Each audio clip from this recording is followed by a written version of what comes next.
ऋषि मुनियों की पावन धरती, देश धर्म का नाता है। कहते सारे लोग यही हैं, गो हमारी माता है। जाग उठो ओ भारतवासी, जाग उठो ओ भारतवासी, गो पर छुरियां चलती हैं। बंद करो गो माँ की हत्या, सारी जनता कहती है। बंद करो गो माँ की हत्या, सारी जनता कहती है।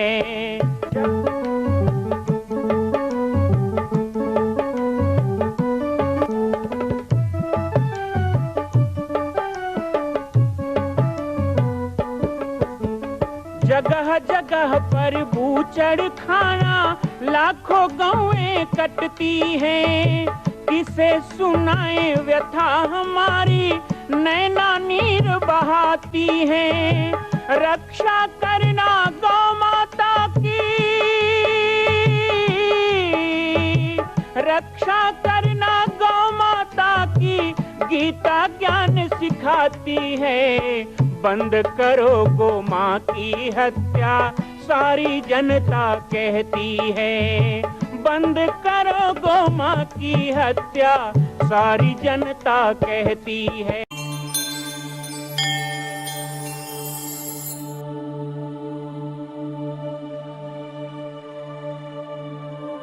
आज संस्कार वाहिनी द्वारा पूरा गोकुल धाम बगीचा को झाड़ू करके पूरा साफ सफाई किया गया। जय सिया राम। जय सिया राम। जय सिया राम।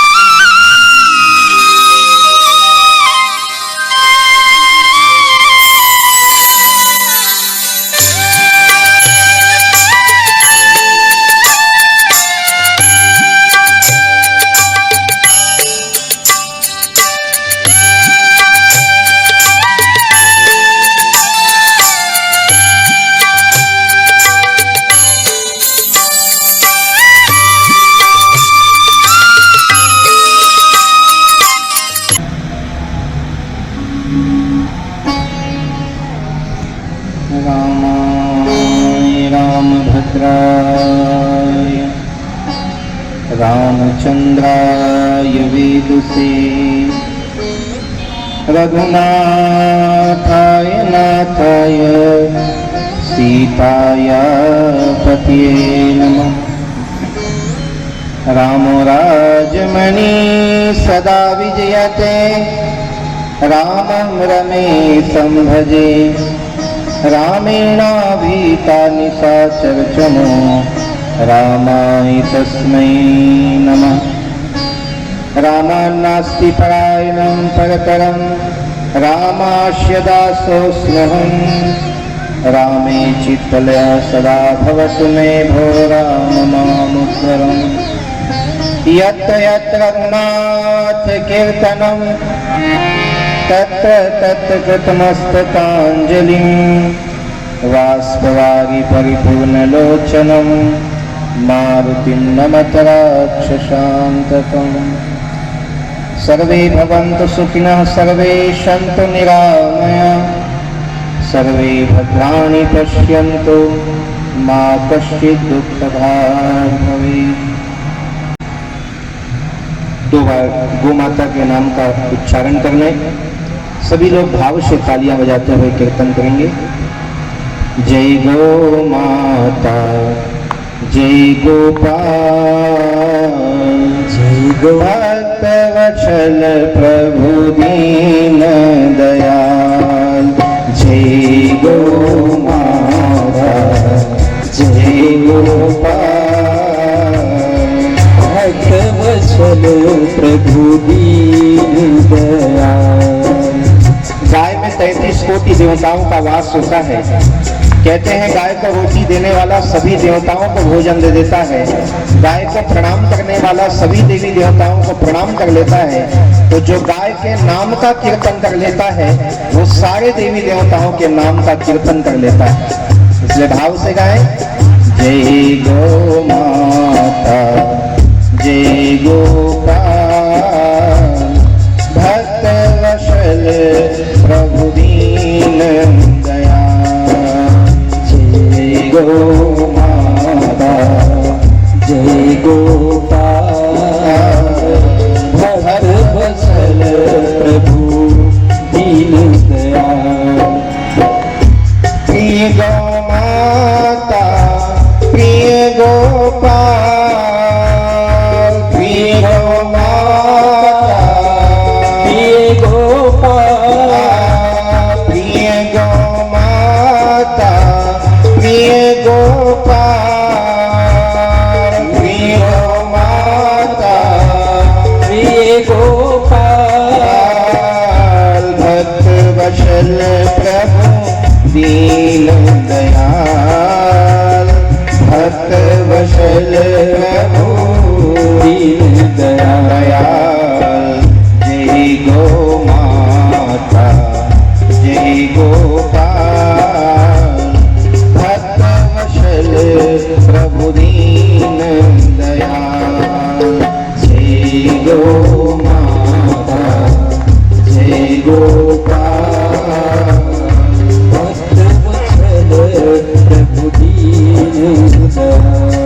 और इस विशाल महायज्ञ में हजारों साधु संतों के आगमन से ये धराधाम पवित्र हुई है। ऐसे धरती में यज्ञ के देवता श्री गणेश जी से मैं प्रार्थना करूंगा, क्या होना चाहिए? एक संकल्प है और आप सब भी गाएं। घर घर गाए भले गोपाल घर घर गाए भले गोपाल घर घर गाए भले गोपाल घर घर गाए भले गोपाल गौरक्षा हो हे नंदलाल गौरक्षा हो हे नंदलाल जय गो माता जय गोपाल भक्त वशल प्रभु दीन दयाल जय गो माता जय गोपाल भक्त वशल प्रभु दीन दयाल भक्त वशल प्रभु दीन दयाल।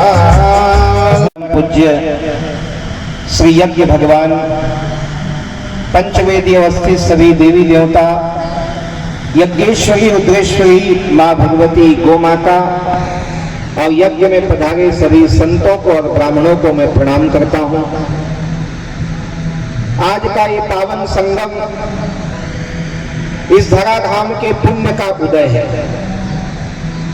क्योंकि कहते हैं कि जिस स्थान पर संत के चरण पड़ जाएं वो स्थान प्रयागराज जैसा पवित्र हो जाता है, वो तीर्थराज हो जाता है।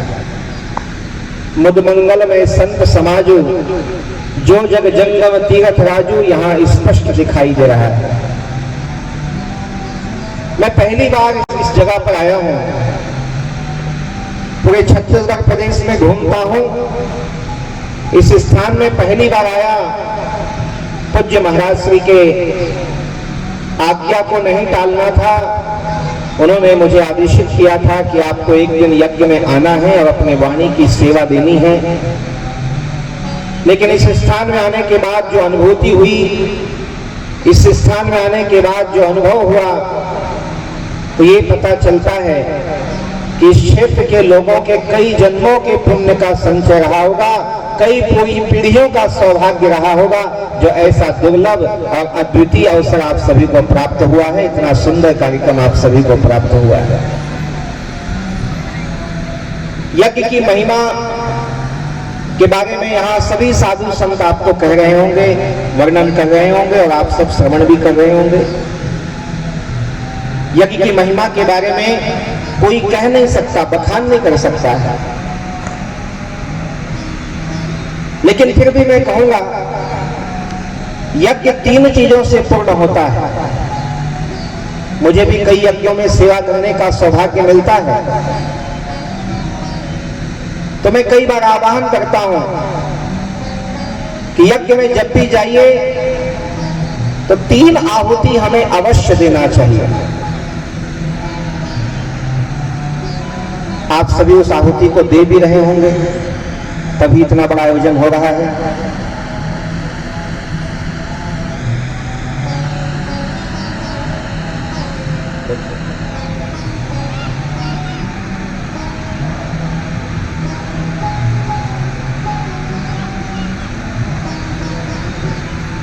सबसे पहली आहुति आप लोगों ने यहां पर दी है। इस पूरे यज्ञ परिसर को बनाने के लिए तन मन धन का साथ दिया, सेवा दिया, सहयोग दिया। यज्ञ को पूर्ण करने के लिए अन्नदान दिया। यहाँ आए हुए साधु ब्राह्मणों के भोजन की व्यवस्था में आपने अन्नदान प्रदान किया। दूसरी आहुति आप लोग दे रहे हैं, यज्ञ में परिक्रमा करते हैं। यज्ञ में जौ, तिल, घी, लकड़ी, जो भी यज्ञ की समिधा, स्वाहा की सामग्री है, वो अर्पण करते हैं। लेकिन एक आहुति और है, जो तीसरी आहुति है और जो बहुत आवश्यक आहुति है, और जिसके कारण पूज्य महाराज श्री यहाँ चतुर्मास कर रहे हैं। यज्ञ तो आपको और देवताओं को बुलाने का साधन मात्र है, लेकिन आप आए, देवता आए, तो आपके और देवताओं का जो समागम हो, उसमें ऐसी आहुति पड़नी चाहिए जो संत चाहते हैं। और वो तीसरी आहुति महत्वपूर्ण आहुति है कि हमारे जीवन में जो भी बुराई है, जो भी दुर्व्यसन है, वो सब दुर्व्यसन बुराई को हम इस यज्ञ में आहूत कर दें, स्वाहा कर दें और अपना जीवन पवित्र बना के यहां से जाए। नशा है, व्यसन है, कुविचार है, मांसाहार करते हैं, शराब पीते हैं, झूठ, छल, कपट, ईर्ष्या का भाव रखते हैं, ऐसे गलत चीजों का, गलत खान पान का, गलत विचारों का यज्ञ में आकर त्याग कर देना, यज्ञ में उसे आहूत कर देना, यज्ञ में स्वाहा कर देना, ये यज्ञ की तीसरी आहुति है। और ये तीसरी आहुति यदि आपने नहीं दिया तो यज्ञ में आना और इतने संतों का यहाँ समय देना व्यर्थ चला जाएगा। जब भी यज्ञ में जाए तो आहुति देना चाहिए। तो ये 3 आहुति को विशेष ध्यान में रख करके हमें यज्ञ में आना चाहिए। आशा करता हूं कि इस यज्ञ के आयोजन से भगवान गणपति सबका भंडार भरेंगे। इस यज्ञ के आयोजन से संतों की कृपा से आप आरोग्य और आयुष्य को प्राप्त करेंगे। संतगण कि इस यज्ञ के आयोजन से इस क्षेत्र का अज्ञान का अंधकार मिटे, नशा व्यसन मिटे, अंधविश्वास मिटे, पाखंड परंपरा मिटे और सभी सत्य सनातन धर्म के परंपरा में चलकर मानव जैसा जीवन जी, मनुष्यता को धारण करें।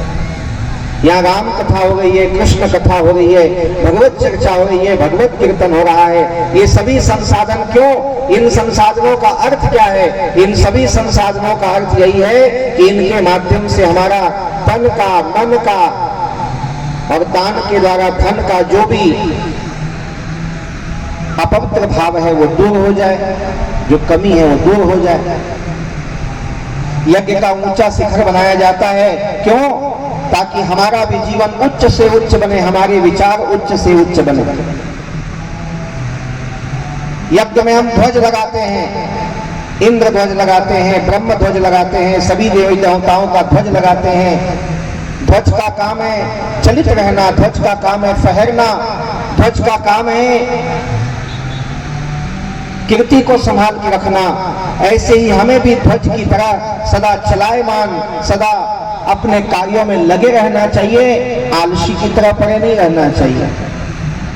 और साथ ही साथ अपने भारतीय संस्कृति, अपनी मूल परंपराओं को, अपनी मूल अवधारणाओं को हमें धारण करके चलना चाहिए। अपनी परंपराएं नष्ट ना होने पाए, हमारी कुल की कीर्ति कलंकित ना हो जाए, हमारी जो व्यवस्थाएं हैं, जो हमारे सनातन ऋषि मुनियों ने प्राचीन परंपरा ने हमको दी है, वो नष्ट ना हो जाए, इसका प्रयास भी करना चाहिए।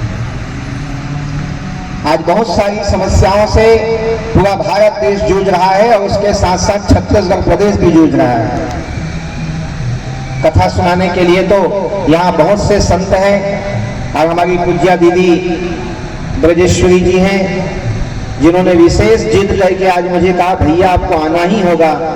तो दीदी के कारण भी मुझे आने का अवसर मिला।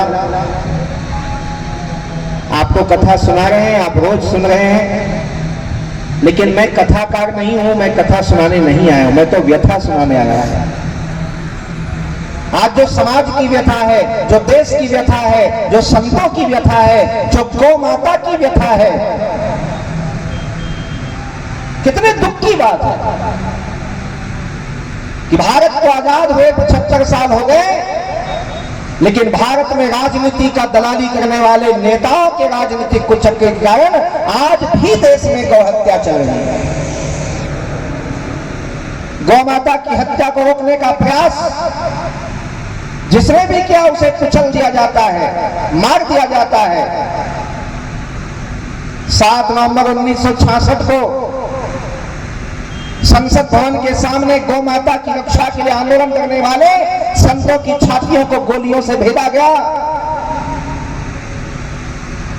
रामलला के मंदिर के निर्माण के लिए आंदोलन करने वाले निहत्थे राम भक्तों को गोलियों से अयोध्या में छोड़ा गया। इस देश में जब गाय का सम्मान नहीं है, हमारे मंदिरों का सम्मान नहीं है, हमारे संतों का सम्मान नहीं है, आज भी इस देश में सैकड़ों संत जेल के अंदर हैं। निरपराध संतों को षड्यंत्र पूर्वक जेलों में डाला जा रहा है। बनारस की गलियों में कहीं साधु पीटा जाता है तो जगन्नाथ की गलियों में कहीं संतों का रक्त बहता है। अयोध्या में कहीं राम भक्तों को गोली मारी जाती है तो अमृतसर में किसी गुरु पुत्र को फांसी पे लगाया जाता है। आज भी 75 साल की आजादी के बाद ये दुख हमारे देश का है। अभी 2 दिन पहले संविधान दिवस मनाया गया। संविधान दिवस मनाने वालों को अपने गिरेबान में झांक के देखना चाहिए कि आपका संविधान कौन सी गर्त में जा रहा है। जिस महात्मा गांधी को राष्ट्रपिता कहा जाता है, राष्ट्र में सर्वोच्च सम्मान जिस गांधी को दिया गया, वही महात्मा गांधी की क्या इज्जत है। संविधान लिखा जाए तो संविधान का पहला अक्षर यदि कोई हो तो पूरे देश में गौ माता की हत्या की बंदी होना चाहिए। ये गांधी के शब्द थे, ये विनोबा भावे के शब्द थे। लेकिन संविधान बनाकर केवल देश को चलाया जा रहा है, धर्म को नहीं। धर्म आज भी हमारा लूट रहा है, गौ माता आज भी कट रही है। लेकिन एक बात पूछना चाहते हैं आप सभी लोगों से, जहां तक मेरी आवाज जा रही है, यज्ञ परिसर में घूमने वाले, यज्ञ में आए हुए और यहाँ कथा मंच में बैठे हुए, इस आधार फिर से एक सवाल पूछना चाहते हैं कि सरकार पैसे के लालच में गौ हत्या कर रही है, सरकार गाय का मांस पैसे के लालच में बेच रही है, लेकिन उस गौ हत्या को मूर्तरूप देने वाला किसान कौन से धर्म संकट में? क्योंकि गौ हत्या का दोषी केवल नहीं है व्याध, जो तटस्थ हो समय लिखेगा आपका भी अपराध। आप तटस्थ रहोगे तो आपका भी अपराध लिखा जाएगा।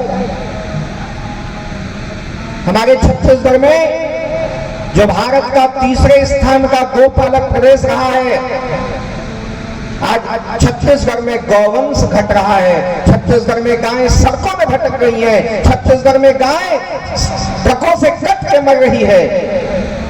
आखिर कौन है इसका अपराधी? हम किसे अपराधी कहें? क्या केवल शासन को अपराधी कह देने से हमारा काम हो जाएगा,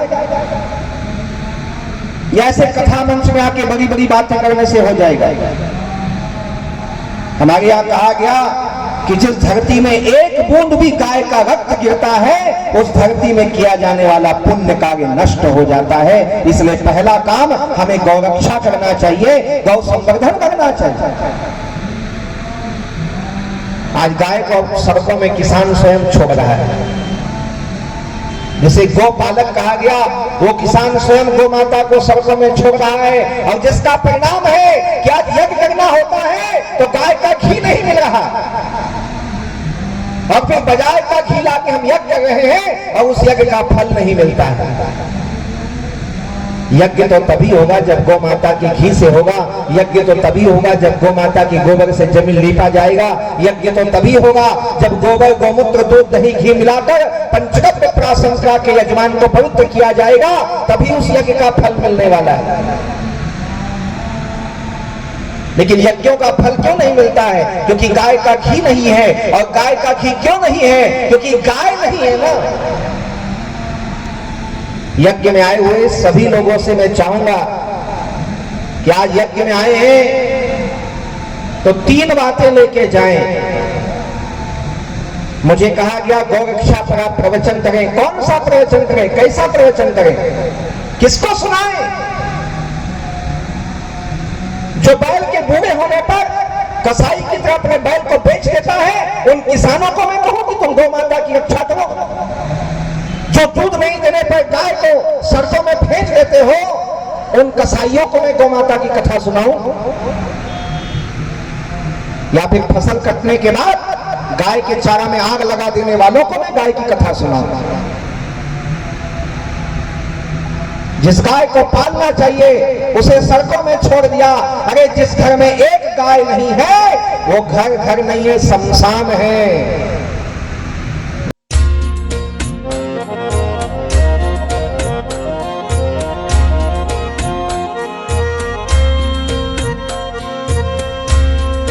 मां कौशल्या की पावन जन्मभूमि छत्तीसगढ़ प्रांत में बालोद जिला में स्थित है श्री सर्वसिद्ध शक्तिपीठ जामड़ी पाटेश्वर धाम। परम पूज्य सद्गुरुदेव राजयोगी बाबा जी की तपस्थली श्री पाटेश्वर धाम और विश्व के अद्वितीय मां कौशल्या जन्मभूमि मंदिर निर्माण का दर्शन करने और इसी प्रकार समसामयिक विषयों पर अपना ज्ञान वर्धन करने के लिए और 10,000 गायों के लिए बनने वाले श्री हनुमान नंदीशाला गो अभ्यारण्य का समाचार प्राप्त करने के लिए आप सभी देखते रहें YouTube चैनल पर राम बालक दास, और हमारे चैनल को आप सभी सब्सक्राइब करें, घंटी का बटन दबाएं ताकि आप सूचनाओं से जुड़े रह सकें। जय श्री राम, जय गौ माता, जय गोपाल।